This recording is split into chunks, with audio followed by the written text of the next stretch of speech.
I agree with what President Macron said. We certainly need to take steps forward. Certainly in Europe, on these strategic matters, we need to work together, but we must take steps forward. We have been a bit distracted. Perhaps we were a bit slow in the past, very often. But today we understand how our strategic dependencies are a risky problem.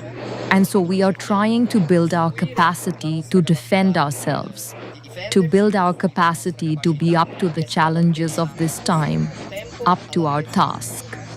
And we are doing this on all major strategic issues. Good evening, everyone. Liana Sciarra from Il Messaggero. To President Meloni, following Mark Rutte's interview on Fox, Tehran accused Italy this morning of being complicit, of being jointly responsible for the aggression against Iran. I wanted to understand how you respond to this accusation, and then how did the clarification with Rutte go? Have you formed an idea of how things went, given that today even Defense Minister Crosetto is speaking of random words? As for Macron, today Rubio reiterated that Trump is disappointed not only with Italy, but also with other European countries. I wanted to know if you discussed this among yourselves and how much the progressive detachment of the United States from Europe worries you. Thank you.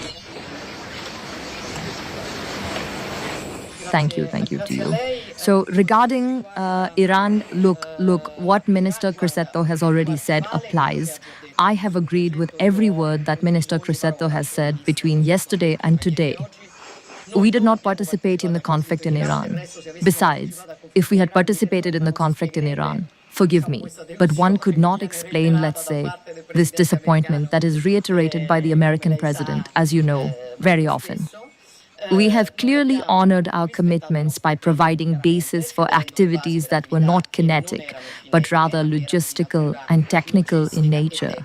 And when it was proposed, and you know this too because it has been widely reported, when requests were made that went beyond that scope, we did not grant the use, the authorization. As I repeat, it is widely known. So the government did exclusively what it stated in Parliament, as, moreover, Mark Rutte himself also confirmed yesterday from the Oval Office. The Secretary General, in his, let's say, enthusiastic, reconstruction, put together things that are actually different from each other, confusing the type of authorized flights, and he himself then corrected and clarified it. Minister Tajani spoke today with his Iranian counterpart, and it also seems that the Iranian side understood there was a misunderstanding from this point of view. After that, I cannot tell you how this simplistic reconstruction emerged. It is probably an attempt to best prepare for the next NATO summit, but in any case, I believe one must be cautious when discussing these matters. Answer your question. I have believed for many years that we need a more sovereign, stronger, more independent Europe. In the military, technological, economic, and food sectors, and so on. That is the guiding principle of the policy that we are pursuing, both in France and in Europe. Since 2022, this strategy of strategic autonomy has been adopted by the Europeans themselves, with Ukraine acting as an accelerator. And I believe the last 18 months have pushed Europeans to a new threshold. I welcome this. I also advocate for a strong European pillar within NATO. However, I am not in favor of distancing ourselves from the United States of America. Well, I think there were moments of uncertainty and distance that played out over the last 18 months regarding the Ukrainian issue and other matters, whether technological, economic, or otherwise. Our duty is to constantly strengthen our independence, to be less exposed to the volatility of any given decision. But it is everywhere we can to continue having the United States of America engaged with us, especially on issues where it has an important role to play. And that is why, in this capacity, I think that the G7 last week allowed for a very important reconvergence between Americans, Canadians, Japanese and Europeans. On the one hand, regarding the Ukrainian issue, since for the first time, the United States signed a text with us that clearly stated they are no longer neutral mediators, but that they support, alongside us, Ukrainian territorial sovereignty and territorial integrity, military capability, and energy support, as well as sanctions against Russia. That is a real change that brings them closer. In the same way, regarding the Middle East, we found paths of convergence from Hormuz to Lebanon, including the nuclear issue. And I also think that on the issue of rare earths and critical minerals, a subject we discussed under the Italian presidency, then under the Canadian presidency, we signed a very operational text with nearly 200 projects, a little over 60 billion euros in joint investments, which also signal a reconvergence between the Americans and the Europeans. So that is important. We must keep that, we must move forward. But we know there will likely be changes, new developments. Our role is, wherever we can, to keep the Americans with us, but every day to strengthen our... Madame Prime Minister, Mr. President, Alison Tassin for Le Parisien. Mr. President, France is facing an unprecedented heat wave and, at the same time, its lack of preparation. We can see it. Schools cannot hold classes normally, children are sleeping on the floor with wet sheets, and in nursing homes, elderly people are suffering. We are very far from the energy renovation announcements you made 3 years ago. The Green Fund was also significantly cut last year. Has France fallen behind in the face of the climate change we are experiencing? And also, Madam President of the Council, when Marine Le Pen was convicted in the first instance, you lamented a problem for democracy. Will you still support her in about 10 days if she is convicted on appeal? Thank you.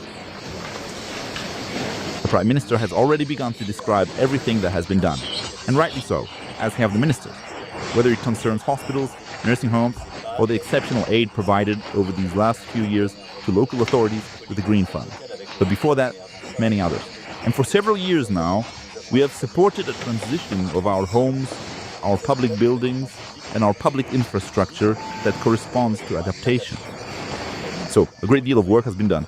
And I think honesty leads us to look at it, both in terms of the amounts invested and the real transformations, which have changed many things, which moreover have been supported by the commitment of many of our civil servants, whose role I want to salute, and of elected officials who have really done a very great job. Just before joining you, I was in Vélizy-Villacoublay, where I saw the remarkable work of the very committed municipal teams. Nevertheless, we have not finished the work. We must have that humility. For my part, I rather regret the choices that were made, but I believe that it's part of democracy. You find that when I had an absolute majority, those funds were voted on. And then there were choices that were made which are the result of a compromise by a certain political group. Go see them to ask why they cut those funds. Now we must continue the work of adaptation. Now, beyond this necessary adaptation, which leads me to largely temper the excessive nature of your comments and refers you instead to both the facts and the reality of what has been conducted, we are living, and we must have the humility to see it, in a totally unprecedented period. We have adapted to global warming, but one cannot adapt to a peak that has no equivalent today in Europe and has never had an equivalent in our history. That is to say, a heat wave peak that lasts this long and is 15 degrees above normal averages. And so, faced with this, I really want to salute the organization of the government, of all the services, whether it be patients, rescue services, firefighters, volunteer firefighters, our security forces, the entire voluntary sector, volunteers, and local communities. It is a whole that comes to support, and so we protect there. That is the priority. First of all, there are prevention measures. You must remind everyone to drink regularly, not to exert themselves in the sun, to protect themselves as much as possible, and to adapt. Then, there is all the work we are doing at the hospital.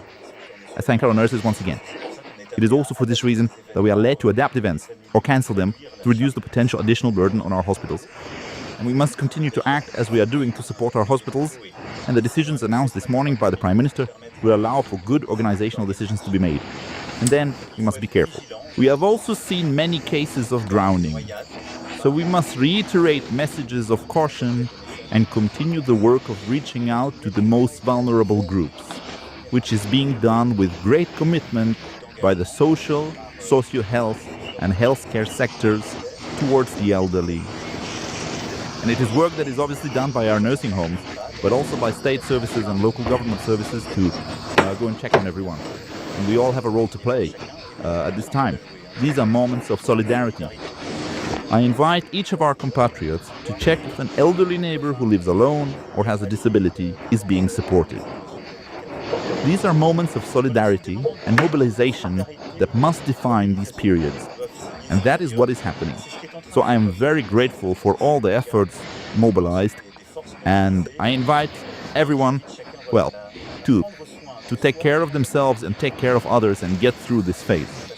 But we continue to be mobilized, and the government will announce new measures tomorrow. I do not want to go into more detail here. Just before taking off, I spoke with the Prime Minister, who is preparing tomorrow's meeting, where he will announce new measures. Look, regarding your question about Marine Le Pen, I do not know the legal terms of the case against Marine Le Pen, and I am not able to judge them. I can judge the politician, and I have respect for Marine Le Pen, as I have respect for anyone who has the consent of the citizens, because that is how democracy works. I can tell you that I am someone who does not automatically believe everything I read, because I remember what was written about me before I became president of the Council of Ministers, and so I prefer to look into things before judging others. And I can say that, in any case, I do not think I am in a position to tell the French what is best for their future and for them, because I did not believe it when it was done to me and to the Italian people.